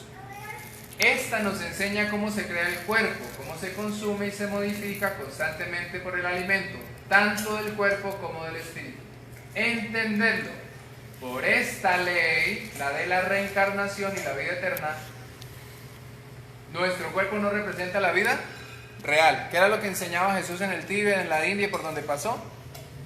Que esto que se ve como carne es el éter, es el espíritu, es la vibración de las moléculas. Te renuevas con todo aquel conocimiento de esta vida y a ti mismo te levantará en la resurrección, mutación e encarnación. Y ni uno solo de tus cabellos será quitado. ¿Qué son los cabellos? Son los pensamientos y todo el conocimiento adquirido en esta encarnación. Y para la próxima se llevará. Porque los verdaderos tesoros del Espíritu, el conocimiento. Entonces, ¿cuáles son los tesoros del Espíritu? El conocimiento de la ley. Nadie te los puede arrebatar. Nacerás con él en todas las reencarnaciones posibles hasta donde puedas llegar, porque el saber se aumenta y aumenta. Así pues, todo el que se enfrente a la muerte puede entender el valor de la vida. Bien. Esta fue una de las frases que me llamó la atención estudiando el Evangelio Acuario de Jesús, que está entre los apócrifos. Y es que Jesús en sus viajes, él ya lo había explicado también, ustedes la encuentran, nosotros lo sabemos, él lo explicó en uno de sus sermones. Dice, el hombre que pasa su vida arrancando las malezas de otras gentes, no puede tener tiempo para arrancar las suyas propias. Claro, porque perdemos tiempo y en vez de arrancar las malezas nuestras, nos dedicamos a mejorarle la vida de los demás. ¿Y cómo somos de buenos mejorando la vida de otros, no? Eso, encontramos solución para todo. Antes no hemos puesto consultorio. Bien. Entonces, en otra parte de la lógica de la lógica, un documento entregado por hombres de las estrellas al contacto en 1973, y nuestro código dice, al referir donde se inicia este nacimiento. Entonces, ¿dónde se inicia este nacimiento? En el hombre nuevo de la reina del sur. O sea, que la promesa de resurrección mía está en el Cristo, en que yo forme el Cristo, como Pablo de Tarso lo dice en Gálatas. O sea que si seguimos viendo al Cristo por fuera, estamos fregados. Yo tengo que formar el Cristo. Por eso dice, si ves al Cristo por allá, no vaya. Y si te dicen, oiga, está por allá Cristo, tampoco. Porque ¿dónde está el Cristo? Dentro de mi corazón. Ah, si yo ya sé eso, yo no me voy a ir para ningún lado. El nuevo hombre de la reina del sur dice, no perdáis la posibilidad de avanzar en forma tangible por la de marchar en el camino de la falsa fe. O sea que nos dicen que hay una falsa fe en el mundo. Solo por el temor de perder la vida. ¿De perder cuál vida? ¿Será que el borracho quiere perder los días en los que va a tomar? ¿Será que el que se droga quiere perder esos momentos de drogadicción? Entonces se le dice, o se nos dice, no pierda la posibilidad de avanzar solo por el temor de dejar esa vida tan putrefacta que está llevando. No pierda la oportunidad de avanzar, oiga, hágale, deje todo eso atrás. Os ofrezco la corona de la vida. ya ha nacido en vuestras tierras el nuevo hombre, mutante por excelencia, con resplandores codiciables. ¿Ustedes saben qué significa codiciables? Que los hombres de las estrellas y cada hombre que vea un cambio en otro hombre, ¿qué va a querer hacer? Yo quiero ser como esa mujer, yo quiero ser como ese hombre, porque codicia eso, pero no por envidia, sino porque ve que ha habido un cambio en esa persona. Pues quiere ser así. Resplandores codiciables, con brillo interior. ¿De cuál brillo nos están hablando? Del Cristo. Con luz eterna. ¿Y cuál es la luz eterna? Hay que conocer al Padre eterno para saber cuál es la luz eterna. Es la misma ley. Os estamos dando por ley el amor y la comprensión. Miren la ley que nos están entregando. Amor y comprensión. ¿Será que si yo no he perdonado yo tengo amor? ¿Será que si yo guardo rencor yo tengo amor?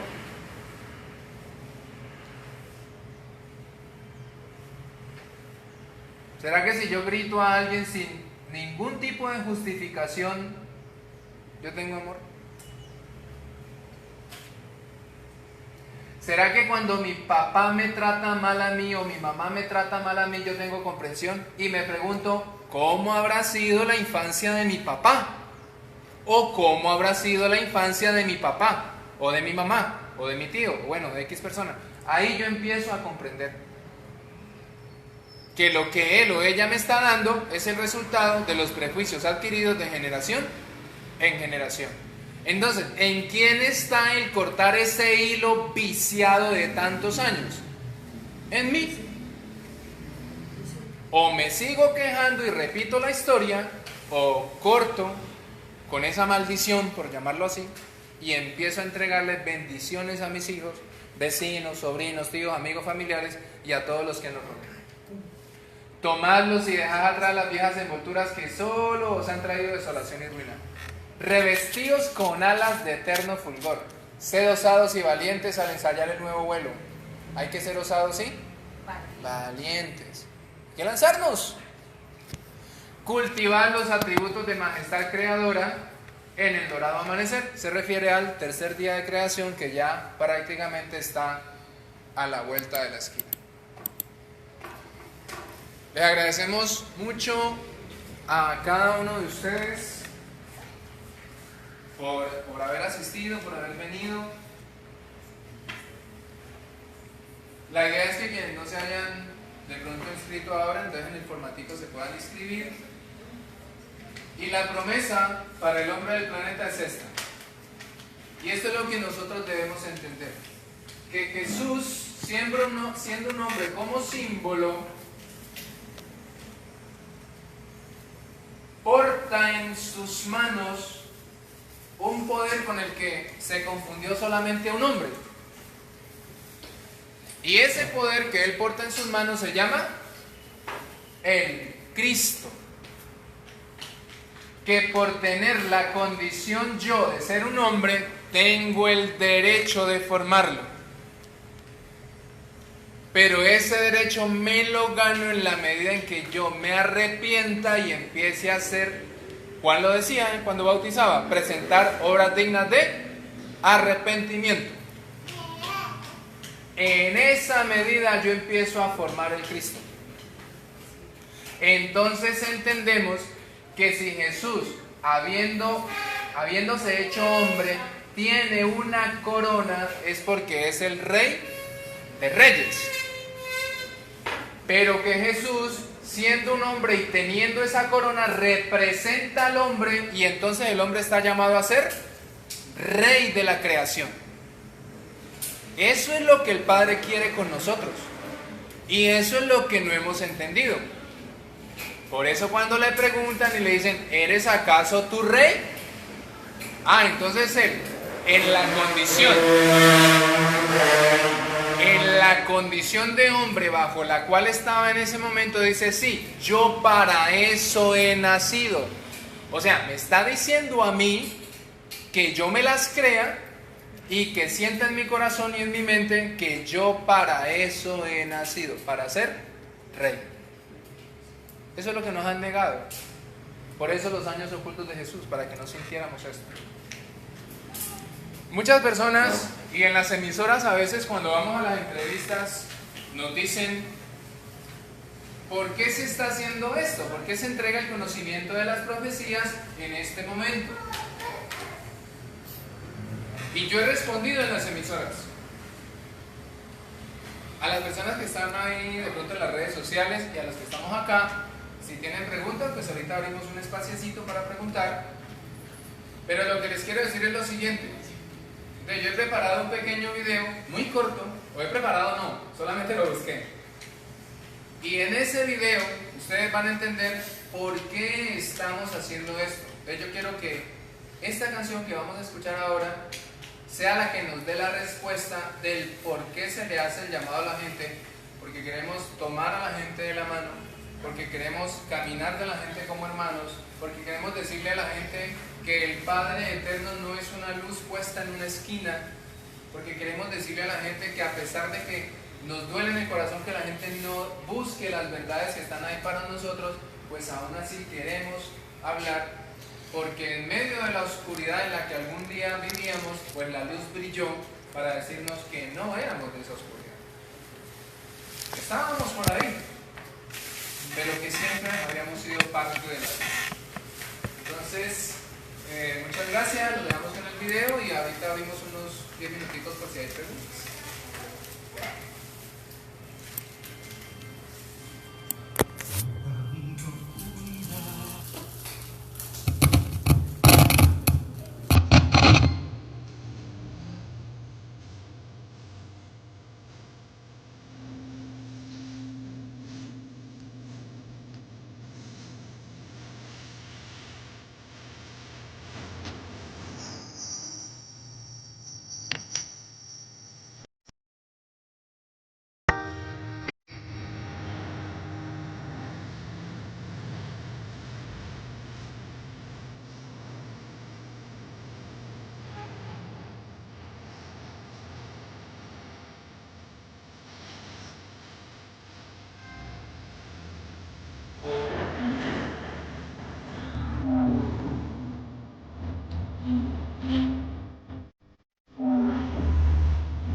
Bueno, pues muchas gracias. No sé si hay preguntas. Ya, el formato. Si alguien no se ha inscrito, pues se puede inscribir. La idea es que ustedes puedan seguir investigando. Recuerden que la investigación llega a la obtención de lo que es obtener certeza como tal, ¿no? Certeza en el corazón, en nuestra mente también. ¿Dónde pueden ustedes profundizar esta información? Lo pueden hacer en una página que es El Sembrador Luz, www.elsembradorluz.com. Si no alcanzan a copiar ahora se las damos o se las podemos enviar por WhatsApp. También pueden ingresar a www.niñonuevo.com. Ahí también ustedes pueden ingresar. Y en esa medida ustedes pueden ir investigando y profundizando sobre el conocimiento de la ley y de las profecías que en este momento llegan al hombre para, como dice la canción, yo creo que el mensaje es claro, la gente puede escuchar, puede entender, pero sabemos que esta labor es difícil y dura, que muchos no entenderán. Y Parravicini también lo dice en una de sus profecías: el mundo no escucha ni ve, sigue siendo ciego en esta hora, pero aún así venimos para entregar ese mensaje y que pues, ustedes lo puedan recibir. Entonces, muchísimas gracias. No sé si hay preguntitas, con mucho gusto, y si no, pues entonces damos cierre. No sé si de pronto las personas, quiero dar un agradecimiento también público al Instituto Eagle, un instituto de inglés de aquí de Pitalito, Huila, quien nos ha facilitado las instalaciones, a César Augusto García y Ana María Churi, y pues muchas gracias por también habernos prestado el instituto para la conferencia. Y a la gente de las redes sociales un gran abrazo de corazón. Nos alegra muchísimo que estén ahí, poderles compartir este conocimiento, a los que nos han ayudado también a difundir y a quienes por WhatsApp o Facebook se unieron a la conferencia también. Muchísimas gracias. Como les decíamos, esto es poco para lo que hay que escudriñar, y ustedes mismos lo veían en una de las diapositivas cuando decían que si se tuviera que consignar todo lo que Jesús, anciano de días, hizo, no cabrían los libros sobre la tierra. O sea, eso es impresionante. Así que hay mucho por investigar. Y muchas gracias. No sé, Andrés, si quieres, pues tú miras si de pronto alguien pregunta. Miguel Ángel pregunta que si se puede, me puede hacer el favor de escribir las páginas que recomendó. Gracias. Bien, entonces Miguel Ángel, gracias por escribirnos, y enseguida te las vamos a escribir ahí en el chat. Con mucho gusto, claro que sí. Entonces, si alguien más dice, no, pues entonces ya vamos por cerrar. ¿Ustedes tienen preguntas? ¿Los apócrifos de nuevo cuáles son? Son varios, porque unos se encontraron en Nag Hammadi y otros se encontraron en Qumran, con diferencia de 2 años. Pero, digamos, podríamos devolver la diapositiva, o si quieres, simplemente podemos también rebotarte la información. Por aquí hay una fotico. Entonces listo. Bueno, hay una fotico. Entonces ahora simplemente la rebotamos para que vean cuáles son los apócrifos. Muchos de ellos están en internet y en las páginas que les vamos a compartir. Entonces, muchísimas gracias también a los muchachos que apoyaron en la parte logística. No es panel, somos un equipo. Hoy me correspondió a mí, mañana será otra persona quien esté con ustedes, y así sucesivamente, en la medida cada uno de nosotros entrega algo de lo que ha investigado, ha aprendido y que poco a poco ha ido pues aplicando en su vida. Entonces, muchísimas gracias, les deseamos una feliz tarde, noche, y esperamos que este conocimiento pues nos sirva para nuestras vidas, que es lo más importante, que no se quede acá en una letra. Investiguen, y esperamos que pues podamos vernos en otra ocasión, porque la idea es que ustedes puedan seguir asistiendo a la serie de conferencias que tenemos preparadas para ustedes. Ya ahorita la persona que nos está ayudando en el registro, pues entonces también nos va a compartir sobre las conferencias, las que siguen, para que ustedes puedan estar. Tenemos conferencias sobre el ciclo energético y menstrual, tenemos conferencias sobre todo lo que tiene que ver sobre el ser interior, lo que es la llegada de Juan. Eso era algo también que les iba a decir, y menos mal me acordé. Si ustedes quieren investigar más sobre la llegada de Juan, hay una conferencia del Sembrador en YouTube que se llama La llegada de Juan Elías, y es una conferencia muy completa sobre el por qué vuelve a encarnar Juan Elías, por qué viene, cuál es el propósito, cómo podemos sumarnos a ese proceso y todo lo que conlleva a que Él de nuevo esté en el planeta Tierra preparando la segunda venida de mi Señor Anciano de Días, como lo nombra Paravicini en una de las profecías, el mensajero divino, así llama a Juan, el mensajero divino. Muchísimas gracias, que estén muy bien. Nos vemos en otra conferencia o en otro oportunidad. Muy amables. A la gente que está en las redes, muchas gracias, un gran abrazo.